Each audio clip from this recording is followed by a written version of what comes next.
Buenos días, maestros y compañeros. Hoy vamos a hablar de las estructuras de control repetitiva. Nuestro equipo está conformado por Alberto, Hernán y su servidor Saúl. Hablaremos del ciclo while. Un bucle es un conjunto de instrucciones que se va a ejecutar un número definido o desconocido de veces, y este va a seguir ejecutándose hasta que no se cumpla la condición dada por este bucle. El ciclo while es muy utilizado en la programación, sobre todo para los casos en que se quiere ejecutar algo mientras se cumpla una condición dada. El while así se muestra, esta es su arquitectura.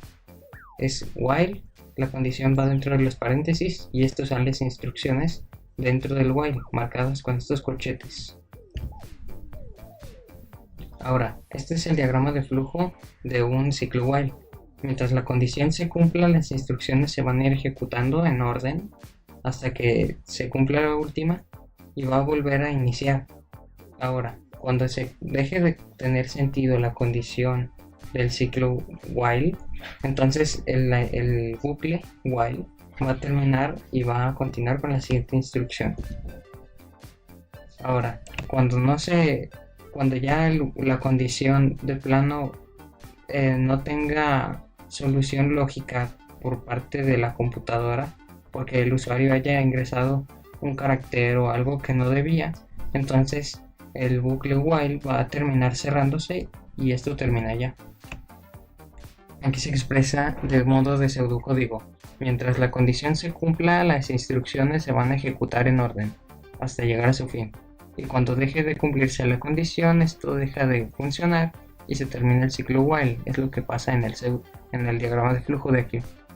Mientras la condición A se cumpla, las instrucciones B se van a cumplir y hasta que se deje de cumplir la condición es cuando termina el ciclo while. Aquí está el diagrama de flujo de un ciclo while. Ahora, para mostrar que la cantidad de números pares que indica un usuario. Este es un ejemplo para mostrar que el ciclo while funciona. Se piden números pares al usuario. Aquí está el while, su arquitectura, la condición. Aquí están los parámetros. Mientras se cumpla esto con la condición, no hay problema, se va a ejecutar este grupo de instrucciones. Y cuando ya no se ejecuten es porque la condición no se respetó. Cabe destacar en el ciclo while que esta estructura, a diferencia del for, no tiene un número conocido de veces en las que se va a calcular el ciclo. No se va a ejecutar un número definido de veces, depende de la condición dada. Por mi parte esto es todo, gracias La por... siguiente estructura de control es do while o hacer desde, y esta estructura le permite al programador especificar que se repite una acción en tanto cierta condición sea verdadera. Cuando esta es falsa, se sale del ciclo. La condición la revisa después del ciclo o bucle. Es decir, en pocas palabras, es lo mismo que el while, solo que la condición se va a evaluar al final en vez del principio. Su estructura es la siguiente. Se inicializa con do para indicar que inicializado la estructura. Después el bloque de instrucciones. Y al final mientras o while, junto con la condición o condiciones que se van a evaluar para determinar si se regresa a ejecutar el bloque de instrucciones o sale del ciclo. Acá se ejemplifica en diagrama de flujo y se ve el bloque de instrucciones que primero van a ejecutarse y después la condición. Aquí se evalúa la condición. Si esta es falsa, sale del ciclo y si no, repite el bloque de instrucciones. Como características, siempre se entra una vez en el ciclo. La condición se evalúa después de las instrucciones. Necesidad de una instrucción que modifica la condición y necesito de llaves cuando es más de una instrucción. Si no, con el punto y coma después de la primera instrucción es suficiente. Por ejemplo, en este programa se imprimen los números del 1 hasta el 10. Se declaran y se inicializa la variable i en 1. Después do para indicar que ha inicializado la estructura de control. Dice que va a imprimir i y después la va a incrementar. En este caso i vale 1, entonces aquí se evalúa al final el i en esta condición, que dice que si i es menor que 11. Entonces si es menor, repite la estructura y en este caso ya vale 2 y es menor que 11, sigue siendo. Así hasta que llegue a 11 y aquí va a decir i es menor que 11, no, sería igual, entonces saldría de la condición, saldría de la estructura porque ya no es válida la condición. Esto será lo que nos arrojaría. Pero como decían las características, siempre debe de haber una instrucción que nos modifique el valor de la variable que se está condicionando al final de la estructura. Entonces, Si no tuviéramos, por ejemplo, el incremento de i siempre valdría 1, por lo que a la hora de ejecutarlo nos arrojaría un programa ciclado que imprimiría 1 indefinidamente. Como diferencias entre while y do while, pues como ya dije anteriormente, es principalmente que la condición se evalúa al final en vez del principio, como es en el while. Pero además va a haber programas en los que vamos a requerir que el bloque de instrucciones se ejecute por lo menos una vez. Entonces en el while también se puede hacer, pero tendríamos que forzar que entre a ese bloque de instrucciones. Por ejemplo, aquí la condición es que opción valga 1.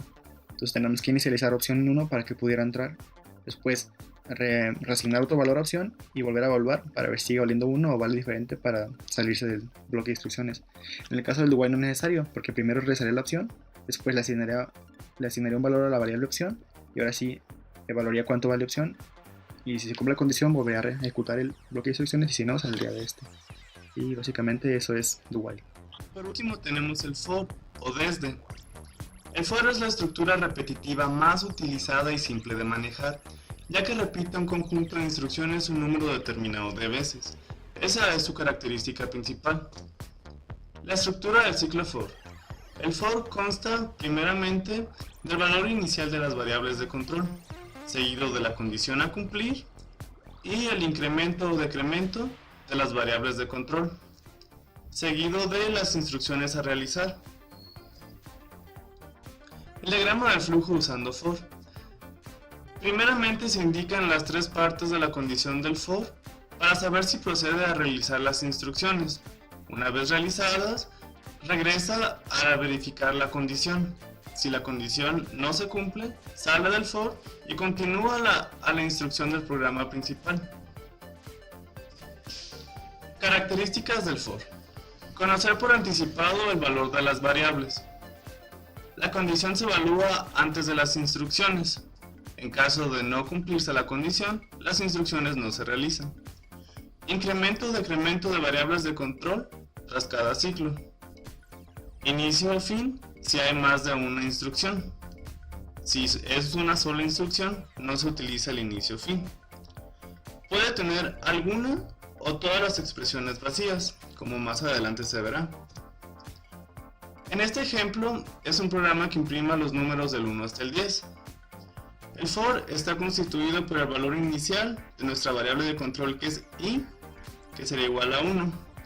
La condición es mientras i sea menor o igual a 10, la variable de control se irá incrementando de 1 en 1 e irá imprimiendo los valores que vaya adquiriendo i. Como resultado, nos imprime los valores del 1 al 10. Omisión de expresiones. Cualquiera de los componentes de los paréntesis se puede omitir, incluso los tres, pero los separadores punto y coma deben aparecer siempre. Si se omite el valor inicial, no se hace nada antes del bucle. Como resultado, no nos imprimiría nada, porque no hay una variable de control inicial. Si se omite la condición siempre será cierta, por lo cual tendremos un bucle infinito. La variable de control siempre estará incrementándose o decrementándose, y las instrucciones siempre se realizarán, sin tener un fin. Si se omite el incremento o decremento de las variables, no se hace nada tras cada ciclo, puesto que la variable siempre tendrá el mismo valor inicial. Como resultado, su valor no cambiará y el ciclo será infinito, ya que la condición no se modifica tampoco. No hay que olvidar que al finalizar el for no hay que poner punto y coma, ya que al poner un punto y coma al final del for, las instrucciones solo se realizan una vez. En este caso imprime 11 porque 11 fue el valor que adquirió i cuando se dejó de cumplir la condición. Por lo tanto, la instrucción imprimió el último valor que adquirió i, que en este caso fue 11. Y eso sería todo. Gracias.